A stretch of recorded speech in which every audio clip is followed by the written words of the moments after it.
राम राम ताई। ठीक से हाँ ठीक है, क्या कहना चाहो ताई जो भाई क्या कहना चाहो मोदी क्या करना रोना चाहो 3 दिन हो गया अंडा धक्के खाते ये तो बरसात अच्छा तूफान आज तो भी नहीं करा रहे। अच्छा। हाँ जो अपनी फसल भी खराब होगी या बारिश सकी में आज बेटा अपना अब ताड़ रो जाना इतना मोदी नहीं मानता नहीं इतना रो जावांगे। हाँ एक दिन नहीं करा रहे। मोदी ने मार दिया कि मैं राम मारेगा हम दर्द उठते सानिया में कितना है बरसो मोदी तो नहीं खुश हो रहा होगा बहुत जनों बरसात होगी उठेंगे नहीं उठते हमें करांगे के भूखे तो मरे गए बरसात कितने करो राम फिर उठते नहीं हमें ये मोदी ने झुकना मेरा निकट से।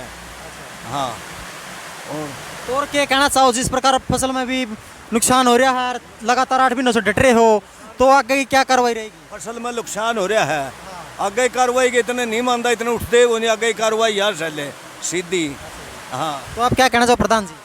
मत नहीं भाजी जब तीनों काले कानून वापस नहीं होंगे इतना हम तो कितना मैं दुख सुख हम यहाँ उठते नहीं और तीनों काले कानून बना के हटाएंगे चाहे बारिश ज़्यादा हो चाहे ना उठते नहीं हम जिन्हें कह दिया फल रही उठते को नहीं बस दौड़ा बैठे हैं लोग। अच्छा जी। हाँ तो बिल्कुल फसल में भी नुकसान हो रहा है। नुकसान के हाँ जीरी बाड़ी अपना टेंट भी गिर गया है सारा सौदा गिर गया अपना सापे फिर भी जो मेरी माता शक्ति है वो भी गीत गा रही है। जीरी बाड़ी सब डूब जाएगी बहुत नुकसान हो गया फसल में। नुकसान तो भाई बाड़ी तो खत्म होगी हाँ जी। उठते फिर भी नहीं अच्छा जी। कितना राम बरस लो कितना मोदी चाल लो अच्छा जी। हक मंगा हाथ जाज मंगा हाथ लेकर रवांगे न्यू बैठे हैं टोल पर। अच्छा। हाँ डट कर बैठांगे चाहे 2 साल भी लाग जो इतने उठा नहीं है इतने क्या नाम है हमारे जी अपना?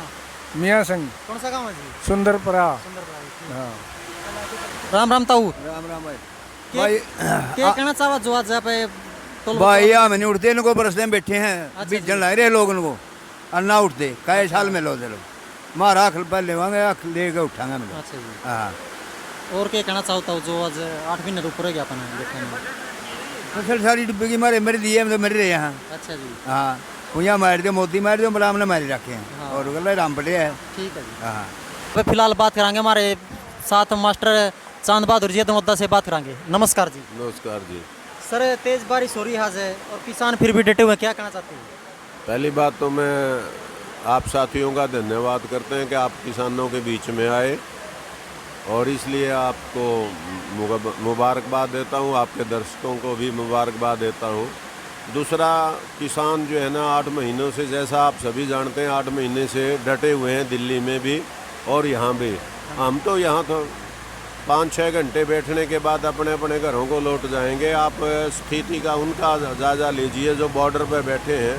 हो सकता है हम यहाँ से अंदाज़ा लगा सकते हैं कि मूसलाधार वर्षा में उनकी सभी झोंपड़ियों के अंदर पानी होगा और निकासी की कोई व्यवस्था नहीं, लेकिन उसके बावजूद भी ये सर्दी वर्षा गर्मी जो है किसानों के हौसलों को पस्त नहीं कर पाई और बड़े मुस्तैदी के साथ बड़े हौसले के साथ आज भी आप देख रहे हैं कि इतनी मूसलाधार वर्षा में किसान टोल पे डटे हुए हैं और ये दृढ़ निश्चय करके यहाँ पहुँचे हैं कि जब तक हम अपने लक्ष्य को प्राप्त नहीं कर लेते हर हालत में हम हर प्रकार के मौसम को सहन करते हुए हर तरह की जातियों को सहन करते हुए सरकार की अधर्मता का मुकाबला करते हुए हम इसी प्रकार से टोल पर डटे रहेंगे। बरसात औड़ा सर्दी गर्मी कुछ भी आए लेकिन किसान अपने इस मकसद को प्राप्त करके ही दम लेगा। सर जिस प्रकार तेज बारिश हो रही लगातार 1 हफ्ते से तो फसल में भी नुकसान पहुंचा तो क्या कहना चाहते हैं? हम इसके बारे में कहना चाहते हैं ये प्राकृतिक आपदा है और पहले भी आपने देखा होगा प्राकृतिक आपदाओं का प्रबंधन हरियाणा में नाम मात्र का है और इससे पिछली बार भी आपने देखा यहाँ नरमा की जो फसल है वो काफ़ी ख़राब हुई थी और बहुत से किसानों को तो दोबारा बाड़ी जो है ना अपनी बाड़ी को भाग करके दोबारा जो है जीरी वगैरह लगानी पड़ी थी और दूसरा विकल्प ढूंढना पड़ा था। इस बार भी ऐसा ही कुछ दिखाई देता है क्योंकि लगातार वर्षा के कारण किसान की दिक्कतें और बढ़ेंगी और विशेषकर जहां पर नरमा की बिजाई हुई है और पानी की निकासी का कोई साधन नहीं है क्योंकि सरकार की तरफ से इस तरह का ना कोई प्रबंधन किया गया है और ना ही इस तरह का कोई कोई स्वच्छ जो है प्रबंध सरकार की तरफ से है।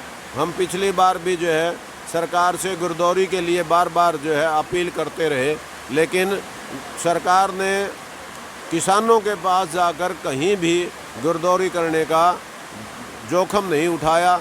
और आप समझ सकते हैं कि किसानों के प्रति अगर वो हमदर्दी रखते या किसानों के प्रति उनकी कोई सहानुभूति होती तो निश्चित तौर पर आज वो किसानों की इस दुख की घड़ी में शाद होते। हमें ऐसा दिखाई नहीं देता कि हरियाणा की सरकार इस बारे में कोई ज़्यादा किसानों की सहायता कर पाएगी या करेगी, क्योंकि उनकी इच्छा शक्ति ही नहीं है। वो किसानी को तो बर्बाद करना चाहते हैं और इस बर्बादी पर ही मजदूर उनको सस्ते अपने आकाओं के लिए वो सस्ता मजदूर उपलब्ध करवा सकते हैं। देखिए भाई, तो इसलिए ज़्यादा ये जो बारिश है ये भी किसान के लिए एक प्रकार से, हम इस हफ्ता से पहले जो है हमारी बाँछें खिली हुई थी कि प्रकृति ने जो है ना किसानों का साथ दिया है और हम 100 रुपये पर लीटर का डीजल जो है वो जलाकर जीरी पैदा नहीं कर पा रहे थे। लेकिन अब ये धीरे धीरे ज्यों-ज्यों बरसात बढ़ती जा रही है हमारी मुसीबतें भी उसके साथ साथ बढ़ रही हैं।